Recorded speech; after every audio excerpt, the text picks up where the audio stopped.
Alhamdulillah. Mudah-mudahan segala hajat-hajat kita, doa kita dikabulkan ku Allah Subhanahu wa taala dengan berkat salawat, dengan berkat keagungan dan kemuliaan salawat. Mudah-mudahan Allah panjangkan usia kita, Allah sehatkan badan kita, Allah angkat musibah kita. Yang sakit mudah-mudahan Allah sembuhkan, yang punya masalah, yang punya problem mudah-mudahan Allah angkat kesulitannya. Allah jadikan rumah tangga kita rumah tangga yang sakinah mawaddah warahmah. Allah luaskan rezeki kita, Allah berikan kepada kita rezeki yang halal, rezeki yang mudah, rezeki yang gampang. Allah jadikan kita hamba-hamba yang istiqamah, yang senantiasa berjalan di jalannya baginda Nabi kita Muhammad sallallahu alaihi wasallam, dan mudah-mudahan kita semua meninggal dalam keadaan husnul khatimah. Amin ya rabbal alamin. Bismillahirrahmanirrahim. Nawaitu ta'allum wa ta'lim wa tadhakkur wa tadhkir wan nafa' wal intifa' wal ifada wal istifada wal hatta ala tamassukin bi kitabillah wa sunnati rasulillah sallallahu alaihi wasallam wad du'a ila al huda wad dalala ala al khair ibtigha'a wajhillah wa mardatihi wa qurbihi wa thawabihi subhanahu wa ta'ala. Rabbi israh li sadri wa yassir li amri wahlul 'uqdatam min lisani yafqahu qawli wa saddid lisani wahdi qalbi bihaqqi sayyidina Muhammadin sallallahu alaihi wasallam. Hadirin wal hadirat, ibu bapak sekalian yang dimuliakan Allah Subhanahu wa taala. Malam hari ini kita melanjutkan kembali nasihat-nasihat yang bersumber dari kitab Hayatun Nufus, dan malam ini juga merupakan akhir daripada nasihat beliau. Karena ini pada bab akhir, insyaallah nanti Jumat depan kita akan berpindah kitab lagi. Artinya kitab yang kita baca sekarang ini sudah khatam, alhamdulillah. Apa nasihat terakhir beliau? Menyambung daripada pembahasan kita di dalam minggu kemarin, 2 minggu yang lalu, yaitu beliau memberikan nasihat kepada kita, hendaklah kalian punya azam yang kuat, punya niat yang kuat untuk melaksanakan ibadah, untuk melaksanakan zikir kepada Allah Subhanahu wa taala. Dan beliau juga memberikan nasihat kepada kita, hendaklah kalian menjadi orang-orang yang sabar, menjadi orang-orang yang ahli ibadah, dan juga menjadi orang-orang yang senantiasa bersyukur atas nikmat Allah Subhanahu wa taala. Manakala kesabaran dan rasa syukur ada di dalam kehidupan kita, maka insya Allah kita senantiasa dalam bimbingan Allah Subhanahu wa ta'ala. Manakala manusia dibimbing oleh Allah, kemudian diberikan taufik dan hidayah oleh Allah, maka dia pasti akan mendapatkan kebahagiaan dari dunia sampai akhirat. Nah, jadi kebahagiaan itu bukan sekedar keinginan, kebahagiaan itu bukan sekedar angan-angan, tapi kebahagiaan itu juga harus diupayakan. Kebahagiaan itu harus dengan ikhtiar. Kebahagiaan itu harus dengan bersusah payah. Nah, diantaranya apa? Memelihara sifat kesabaran. Manakala kita mendapatkan ujian dari Allah, sabar. Manakala kita diperintah oleh Allah untuk melakukan ibadah, lakukan ibadah tersebut dengan penuh kesabaran. Manakala Allah melarang kepada kita untuk meninggalkan kemaksiatan, maka tinggalkan itu semua dengan kesabaran.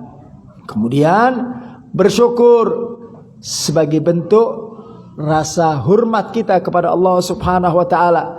Karena sekecil apapun yang diberikan oleh Allah kepada kita, ingat pemberinya adalah Allah. Jadi tidak ada bahasa kecil, itu nggak ada. Apa yang diberi sama Allah itu besar. Apa yang diberi oleh Allah itu besar dan itu sangat bermanfaat dalam kehidupan kita. Makanya jangan kita menganggap kecil pemberian Allah. Apa saja yang datang dari Allah, maka hendaklah kita wajib untuk mensyukurinya. Kenapa? Karena kalau kita mensyukurinya, nanti Allah janji, kalau kalian syukur, kata Allah, nanti akan aku tambah, aku sempurnakan nikmat tersebut, sehingga kenikmatan itu bertambah, ditambah oleh Allah Subhanahu wa taala. Jadi syukur itu akan menambah kenikmatan di atas kenikmatan, pemberian di atas pemberian yang datang daripada Allah Subhanahu wa taala. Nah, kemudian beliau melanjutkan, dan hendaklah kalian getol, semangat di dalam menjalankan kebaikan, semangat di dalam menjalankan ibadah. Lakukan itu semuanya dengan apa? Masruran, dengan senang hati. Orang kalau melakukan kebaikan, kemudian dia melakukan itu dengan senang hati, maka tidak ada kata bosan. Kenapa? Karena dia melakukan senang. Orang kalau melakukan segala sesuatu dengan bahagia, dengan senang, yang capek pun nggak terasa. Capek pun nggak terasa. Kenapa? Karena dia lakukan dengan senang, dengan enak, dengan nyaman. Makanya kalau kita lihat para salafun saleh, para aulia Allah, mereka itu melakukan kebaikan itu dengan senang hati. Manakala mereka sodako, itu dengan senang hati. Manakala mereka itu membantu, dengan senang hati. Nah, kalau dia membantu dengan senang hati, melakukan dengan senang hati, dia akan mendapatkan satu kemuliaan dari Allah Subhanahu wa taala. Ada satu hal yang perlu saya garis bawain. Bagaimana caranya supaya kita melakukan kebaikan itu dengan senang hati? Caranya, lakukan kebaikan itu karena Allah. Paham ya? Lakukan kebaikan itu karena Allah. Karena kalau kalian melakukan kebaikan itu karena Allah, apapun yang kalian lakukan, ngebantu orang, menolong orang, sodako, apa saja yang kalian lakukan daripada kebaikan, kalau kalian lakukan itu, yang kalian cari adalah ridhonya Allah Subhanahu wa taala, maka kalian akan melakukan hal tersebut dengan rasa senang hati. Kalau sudah dengan rasa senang hati, di situ nanti Allah akan berikan kenikmatan. Ya. Allah akan berikan kenikmatan. Ada satu kepuasan dalam diri kita manakala kita melakukan sebuah kebaikan. Ada satu kepuasan dan kesenangan dalam hati kita manakala kita mampu menolong saudara kita yang kesusahan. Manakala kita melihat tetangga kita kemudian kita bantu mereka, itu ada kesenangan, ada kebahagiaan tersendiri. Jangan yang dicari adalah kebaikan yang datang dari manusia. Kalau kita membantu seseorang, yang kita harapkan adalah pujian, yang kita harapkan adalah ucapan terima kasih dari orang tersebut, nanti manakala orang tersebut yang kita bantu dan dia tidak mengucapkan terima kasih, maka yang timbul apa? Kekecewaan. Kita kecewa. Nanti akan keluar bahasa, wah, buat apa saya ngebantu, nyesel saya bantu kamu. Nah, kan. Kalau sudah nyesel nggak bakal bantu lagi. Nggak bakal dia nolong lagi. Kenapa? Yang kita lakukan hanya menginginkan terima kasih dari orang, hanya menginginkan sebuah nama yang datang dari orang. Nah, makanya kalau kita melakukan kebaikan karena Allah, maka Allah akan berikan kesenangan, Allah akan berikan kenikmatan. Ketika kita taat kepada Allah, Allah akan berikan kenikmatan itu sendiri. Jadi manakala kita melakukan segala sesuatu dengan dasar masruron, senang, orang itu kalau melakukan sesuatu dengan senang hati, ibarat orang kerja sama orang lain, kalau sudah senang, nyaman, dia tidak akan melihat berapa besar sih gajinya. Kenapa? Dia nyaman, dia merasa enak. Maaf, saya kasih satu contoh. Seorang pembantu bekerja di seseorang, Manakala dia nyaman dengan majikannya, senang sama majikannya, dianggap seperti keluarga, diajak makan bareng, diajak ngobrol bareng, itu dia merasa nyaman. Ketika dia nyaman, ada kesenangan. Nah, ketika dia senang, dia sudah tidak lagi menuntut gaji. Dia sudah tidak lagi mengukur, ya, kesenangan itu dengan gaji. Apa? Kesenangan yang dia dapatkan adalah kesenangan hati. Nah, orang kalau sudah hatinya senang, nggak ngukur. Yang namanya materi itu nggak diukur. Orang kalau lihat konser musik, bayarnya karcisnya 5 juta. Masya Allah. Udah gitu jimprak. Benar enggak? Udah gitu keringetan. Wah, mending kalau keringetnya enak. Wah, kanan kiri ada bau combrok, bau gehu. Benar enggak? Orang yang lihat, ya ada konser joget histeris. Ya, kenapa dia histeris? Udah capek, keluar keringat, berdesakan, keluar duit lagi. Tapi kenapa dia lakukan? Di situ dia mendapatkan kesenangan. Kalau sudah senang, duit itu nggak punya nilai. Duit itu nggak punya nilai. Kita kadang-kadang melihat orang, wah ini orang gila ini. Masa gini aja bayar 10 juta? Buat kita yang nggak senang. Tapi buat mereka yang senang beda. Karena kesenangan hati itu tidak bisa diukur dengan materi. Paham kan? Kesenangan hati itu tidak bisa diukur dengan materi. Bahkan tidak bisa diukur dengan nyawa. Orang kalau sudah senang, dia tidak mengukur materi. Nyawa pun nggak diukur. Lihat para sahabat Nabi. Mereka cinta sama Nabi. Luar biasa ngebela Nabi. Saking cintanya sama Nabi. Sampai yang namanya nyawa itu tidak punya nilai di hadapan sahabat. Nyawa itu buat sahabat itu murah. Bahkan mereka berlomba-lomba untuk menyerahkan nyawa demi siapa? Demi kekasihnya Nabi Muhammad. Ada kebahagiaan, ada kesenangan, ya. Orang kalau sudah senang begitu, ya. Orang kalau melihat sesuatu senang, waduh, nonton bola nih teh. Ini pecinta Persib teh kalau sudah nonton bola. Benar tak? Kalau sudah senang, ngaji ditinggalin. Benar tak? Naon teh beb Persib ayeuna beb. Persib selawatan. Milih naon coba? Persib, jujur wae tah. Benar tak? Berarti cintanya lebih cinta Persib ketimbang selawatan. Kenapa? Karena dia tidak tahu hakikat selawat. Dia belum merasakan senangnya dengan selawat. Kalau sudah cinta sama dzikir, cinta sama selawat, yang menjadikan dia mulia, yang menjadikan dia dicintai sama Nabi, yang menjadikan kedudukannya diangkat oleh Allah, itu dia nggak tahu, itu dia nggak kenal. Emang ada ceritanya orang nonton Persib pulang jadi wali? Ada. Nonton Persib pulang jadi wali? Ya. Sholawatan bisa jadi wali, bisa jadi orang yang dicintai. Makanya di sini beliau mengatakan, lakukanlah kebaikan itu dengan hati yang bahagia, dengan hati yang senang. Orang kalau udah senang, kumaha sih? Nggak ada capek itu nggak ada capek itu nggak ada. Senang, namanya juga orang senang. Ibu-ibu lagi masak teh, ibu-ibu teh dari mulai pagi sampai siang teh masak, hobi kan senang kan? Nggak terasa itu, sampai keringetan keluar semua teh, capek teh. Tahu-tahu malamnya teh gebek gitu. Benar tak? Kenapa? Bahagia, senang. Nah, ketika melakukan sesuatu yang bahagia, makanya di sini ditekankan lakukanlah kebaikan itu dengan dorongan bahagia, dengan senang dulu. Sebab kalau senang nyaman. Kalau sudah nyaman, nih lihat. Kalau sudah nyaman, nanti Allah akan berikan yang namanya ladzatu dzikir. Kenikmatan berzikir. Wah, itu sudah nanti makomnya udah nikmat berzikirnya, udah dikasih kenikmatan sama Allah. Nah, untuk mencapai lezatnya berzikir, lezatnya selawat, itu pakai proses.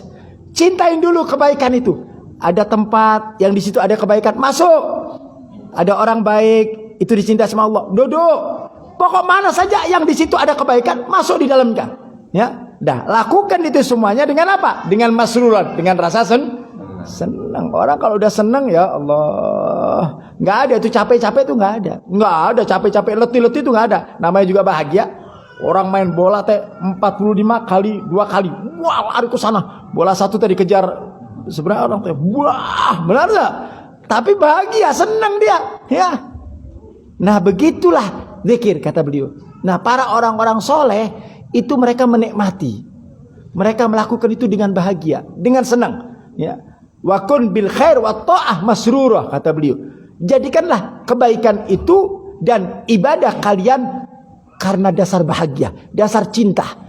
Sebab kalau segala sesuatu dilakukan dengan dasar cinta, maka Allah akan memberikan kenikmatan di dalam hati kita. Kita datang malam Jumat baca sholawat dengan dasar mahabbah, dengan dasar cinta sama Nabi. Nanti Allah akan berikan kenikmatan. Saya nggak bicara tentang pahala sholawat ya, pahala sholawat luar biasa. Cinta dulu, bahagia dulu. Ya, makanya rasa itu harus ditumbuhkan. Nggak bisa langsung senang, nggak bisa. Itu pakai proses, Orang merasakan kenikmatan itu pakai proses. Kemudian beliau katakan wa kun ba'idan minasyurur. Setelah kita dianjurkan untuk merasa bahagia dan senang ketika melakukan kebaikan, ketika melakukan amal baik, ketika melakukan taat, kemudian beliau mengatakan jauhkanlah kalian dari perbuatan-perbuatan dosa. Jauhkan dari itu semuanya, nanti kalian akan mendapatkan sebuah kenikmatan. Wa kun fid dunya ghariba ay ka'annaka gharib ma ka'annaka fis safar. Jadikanlah dunia ini buat kita seperti orang asing. Karena ada itu lagunya Omar Rahmat teh. Orang asing teh. Mana tuh? Apal enggak? Apal. Emang kita ini di dunia orang asing. Kenapa dibilang asing? Karena dunia itu bukan tempat kita. Dunia ini bukan tempat kita. Makanya beliau mengatakan, "Kun fid dunya ghariban." Jadilah kalian di dunia ini orang asing. Karena ini bukan tempat kita. Kita tidak akan bertempat lama di tempat ini. Mau berapa tahun umur yang kita dapatkan, ujung-ujungnya naon teh? Mati. Mau kemana kita? Ujung-ujungnya akan meninggal, ya. Bahkan di sini diibaratkan seperti orang bepergian. Dari Indonesia berangkat umroh. Mau berapa hari umroh? Mau seminggu? Mau 10 hari? Mau 12 hari? Mau sebulan? Balik itu? Balik. Karena itu bukan tempat kita. Tempat kita tadi di Indonesia, kan begitu. Nah, dunia ini buat kita teh tempat sementara. Makanya kita tong riweuh ngurusin dunia. Dunia dipikirin terus dunia. Ini tuh bukan tempat kita. Tempat kita di mana? Akhirat. Kampung halaman kita yang paling abadi akhirat. Kampung halaman kita yang paling hakiki adalah akhirat. Dunia teh sementara. Saya kadang-kadang bingung lihat orang yang di dunia cuma 70 tahun, di akhirat selama-lamanya, tapi yang dipikirin 70 tahun, kan gelo orang begini teh. Benar tak? Orang itu yang lama itu yang dipikirkan, yang sebentar teh dunia teh sebentar, yang lama teh di akhirat. Itu pikirkan. Sebab kalau kita di dunia sudah tidak berhasil, di dunia kita celaka, bahayanya nanti sampai akhirat. Bahayanya sampai di akhirat. Kalau kita di dunia sudah sengsara, bahayanya sampai di akhirat. Kalau sudah bahaya di akhirat, nggak bisa balik lagi ke dunia. Makanya jadikan dunia ini kita seperti orang asing yang sebentar lagi akan kembali ke kampung halaman kita yang hakiki, yaitu akhirat. Gunakan umur ini, usia ini gunakan sebaik-baiknya, ya, sebaik-baiknya. Perbanyak bekal, perbanyak zikir, perbanyak kebaikan. Jangan dibanyakin musuh. Kita hidup di dunia teh banyakin musuh. Ama ini nggak suka, ama ini nggak suka, ama ini benci, ama ini capek hidup teh begitu teh. Banyakin saudara, banyakin teman, banyakin kawan, ya. Jangan cari yang mendatangkan dosa, jangan. Karena itu tidak akan membuat kebaikan dalam kehidupan kita, nggak ada.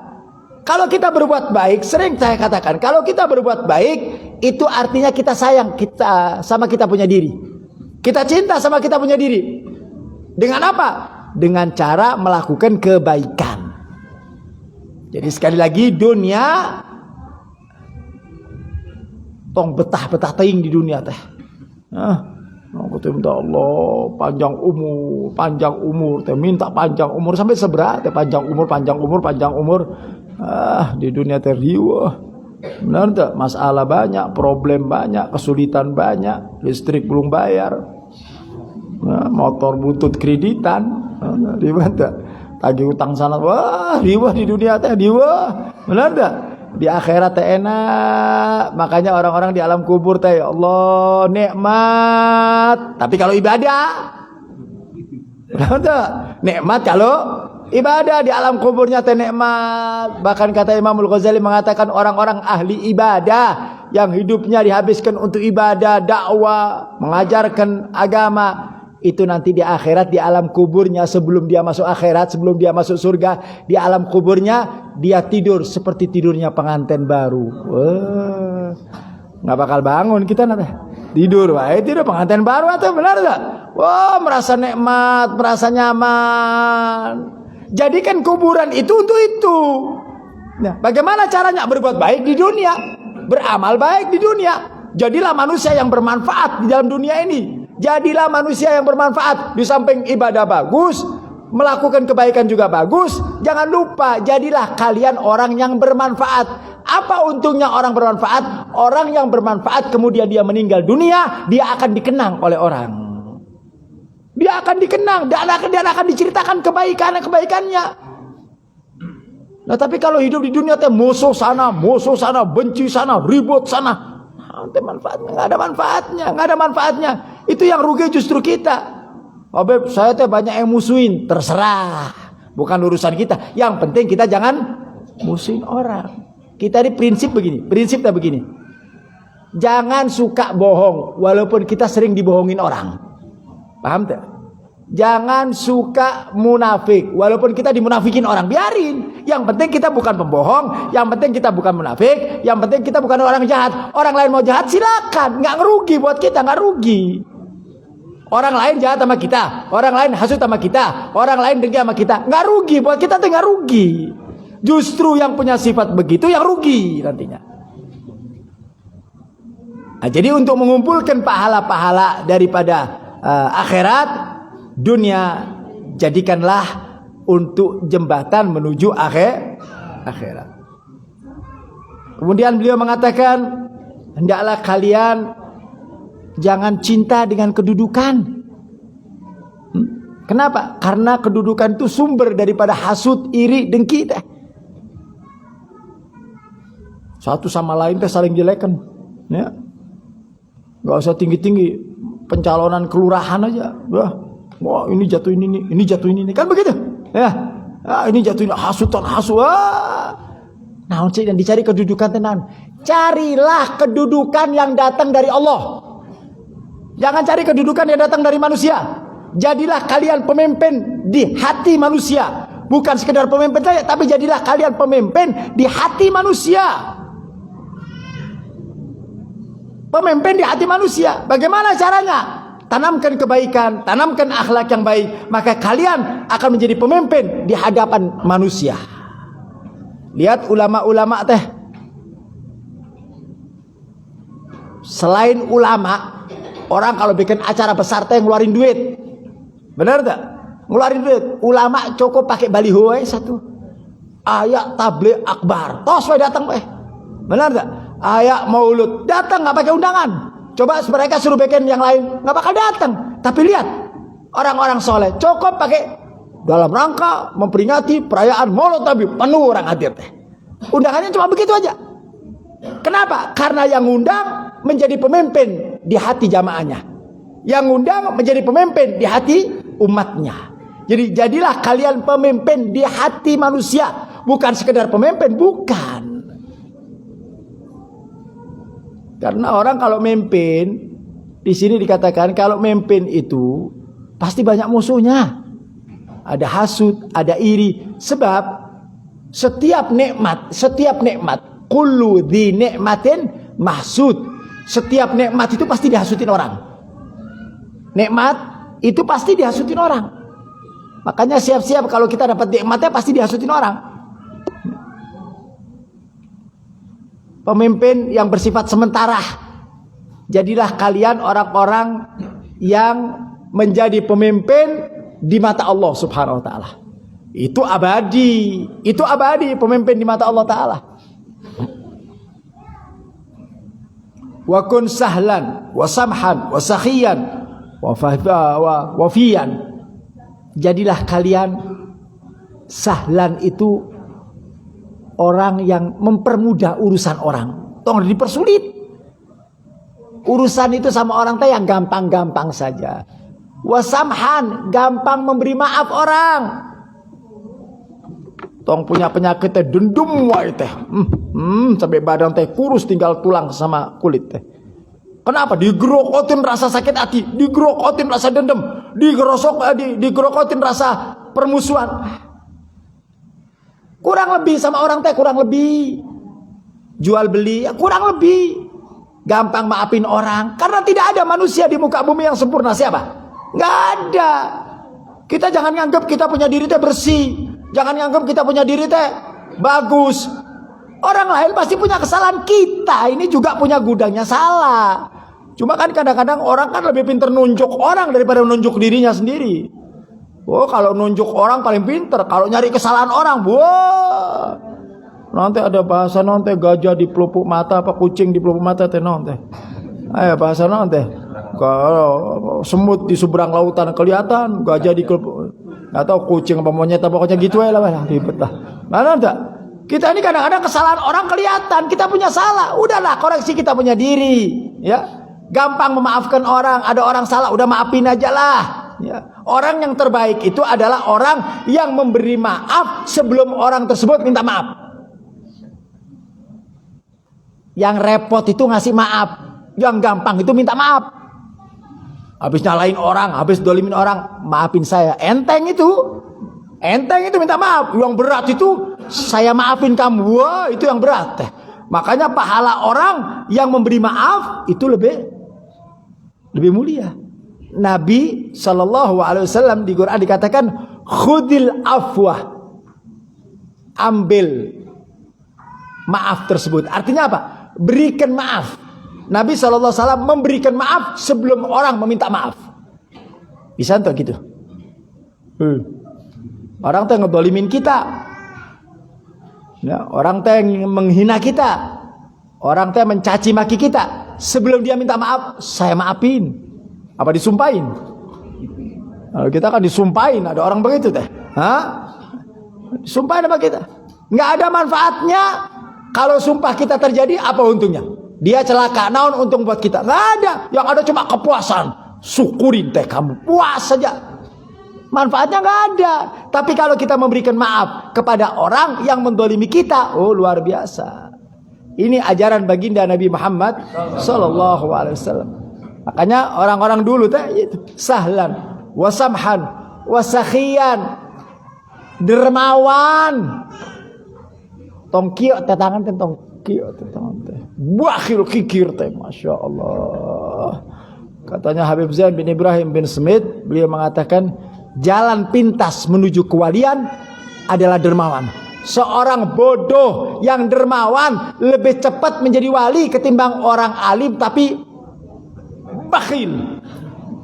Medit kikir teh, masya Allah teh. Buka tangan teh, buka.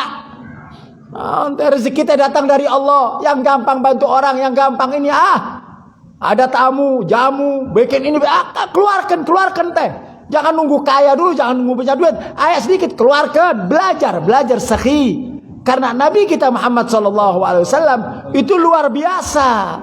Bahkan tidak ada salah satu sahabat yang datang ke Nabi kecuali Nabi memenuhi segala hajatnya. Masya Allah.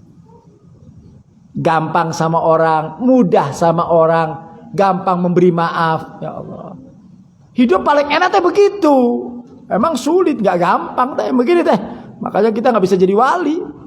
Ya, karena kita nggak punya obat-obat kayak begini, nggak punya kita. Ya, kita cuma ngedengerin. Jadi orang teh yang lunak, yang gampang, yang dengerin aja, ngamalin teh paling riweuh.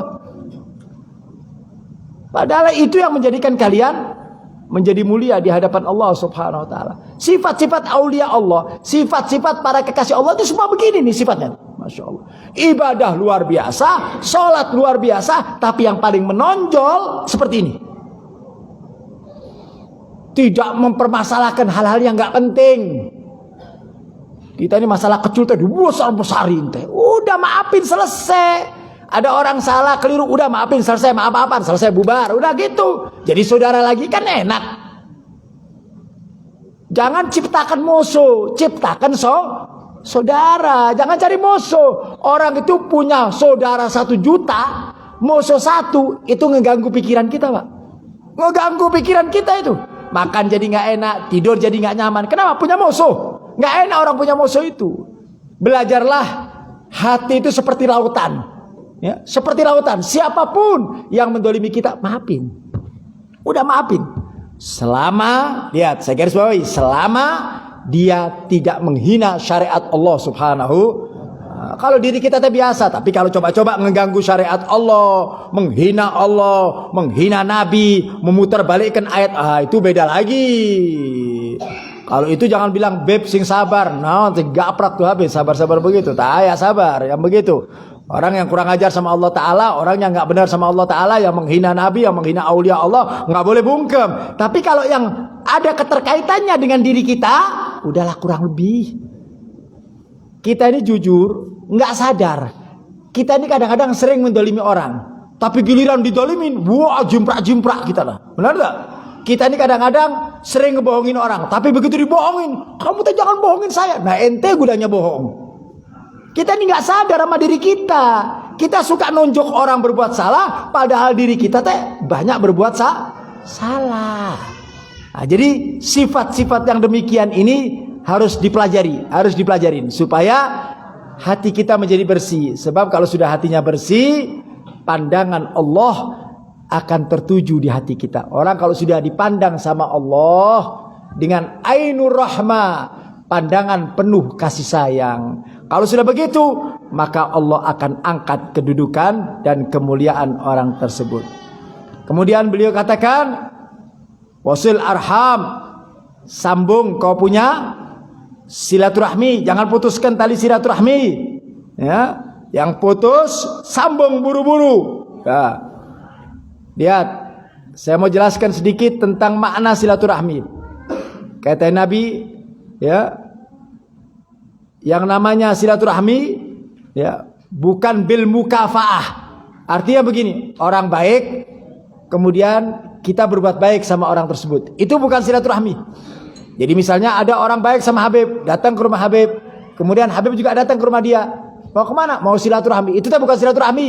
Itu mempererat tali silaturahmi. Yang namanya silaturahmi menyambung. Menyambung itu berarti sesuatu yang terputus. Sesuatu yang terputus. Jadi begitu ada orang yang memutuskan, kita sambung. Itu yang dimaksud dengan tali silatur. Ada orang benci sama kita, putuskan tali silatur. Datang ke rumahnya, sambung. Kalau mau disambung. Biasanya kan ada orang, beb, tuh orang teh saya mau silaturahmi, mau menyambung tali silaturahmi, tapi orangnya nggak mau. Itu bukan urusan kita. Itu kembalikan kepada Allah Subhanahu wa ta'ala. Yang penting tujuan kita untuk menyambung tali silaturahmi. Sebab Nabi mengatakan la yadkhulul jannah la yadkhulul jannah qati'ur rahim. Tidak akan masuk surga orang yang memutuskan tali silaturahmi. Na'udzubillah min dzalik, ya. Kemudian di sini beliau juga mengatakan, janganlah kalian punya hijab, punya penutup antara kita dengan Allah. Hijab antara kita dengan Allah. Dengan apa? Dengan kita melakukan perbuatan-perbuatan yang mendatangkan murkanya Allah. Itu akan jadi hijab antara kita dengan Allah Subhanahu wa ta'ala. Sehingga kita tidak kenal kepada Allah. Kita tidak semangat untuk berzikir kepada Allah. Kita tidak semangat untuk selawat, untuk baca Quran. Kenapa? Ada hijab. Ada hijab antara kita sama Allah ta'ala. Makanya kalau kita lihat ada orang enggan, malas untuk ibadah, itu Allah ada hijab antara dia dengan Allah ta'ala. Nah, buka hijab ini supaya kedekatan kita kepada Allah, zikir gampang, sholawatan gampang, baca Quran gampang, ke masjid gampang, sholat jamaah gampang. Itu membuka hijab kita dengan Allah Subhanahu. Orang kalau sudah hijabnya terbuka antara kita sama Allah, maka orang tersebut akan mudah dan gampang untuk mendapatkan kemuliaan yang datang dari Allah Subhanahu. Jangan ditutup hijabnya Allah Subhanahu wa taala. Dan kemudian beliau mengatakan, hendaklah kalian jaga perintah-perintah Allah yang bersifat wajib. Jangan ditinggalin. Yang wajib jangan ditinggalin. Yang sunnah itu menjadikan kita mulia di hadapan Allah. Sebagai penambal, yang wajib adalah yang sunnah. Jangan sunnah getol, wajib ditinggalin. Kita ini masya Allah sunnah dilakukan. Ya, sholat jamaah ditinggalin. Wah, masya Allah. Senin Kemis dikerjain, Ramadan ditinggalin. Nah, ini nggak bisa ya. Jadi kerjain yang wajib. Nah, kemudian sunnah menyempurnakan yang banyak yang kurang paham. Nih Bu, terutama ibu-ibu nih Bu. Terutama ibu-ibu. Dengerin Bu. Banyak saya melihat ya, ibu-ibu ibadahnya bagus, ketol. Tapi kadang-kadang meninggalkan kewajiban. Apa? Merawat anak, ya, itu kewajiban, ya. Kemudian sama suami, itu kewajiban. Terkadang pengajian getol, tapi tugas kita di rumah yang wajib ditinggalin. Nah, ini yang salah. Jadi kewajiban dijalankan jangan lupa. Nah, kemudian pengajian-pengajian itu sebagai penambal, sebagai penambah daripada kebaikan-kebaikan tersebut. Jadi jangan sampai mengerjakan wajib ninggalin sunnah. Karena yang wajib ini suatu hal yang harus kita lakukan. Yang sunnah itu nambal kekurangan daripada yang wajib. Nah, itulah nasihat-nasihat beliau ya, agar kita bisa mendapatkan satu kemuliaan dari Allah Subhanahu wa taala. Mudah-mudahan Allah jadikan kita hamba-hamba yang istiqamah, hamba-hamba yang senantiasa menjadi hamba-hamba yang taat kepada Allah, menjalankan segala perintah Allah, meninggalkan segala larangan Allah, dan mudah-mudahan Allah tuntun kita, Allah berikan kita taufik, hidayah, inayah, sehingga kita senantiasa berjalan di bawah ridhonya Allah Subhanahu wa taala. Amin ya rabbal alamin. Nah, insyaallah ini sudah terakhir di kitab Hayatun Nufus. Insyaallah Jumat depan kita beralih ke kitab yang lain. Nanti saya lihat kitab apa yang harus kita baca ya. Kemudian yang kedua pengumumannya insyaallah Selasa besok, Selasa ketiga ya. Selasa ke besok seperti biasa pembacaan hadra Basaudan di Antos Sadana. Mudah-mudahan Allah panjangkan umur kita sehingga kita bisa hadir pada waktunya. Amin ya rabbal alamin. Ya Allah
walhamdulillahi bil ba'i wat tanani hamdan katsiran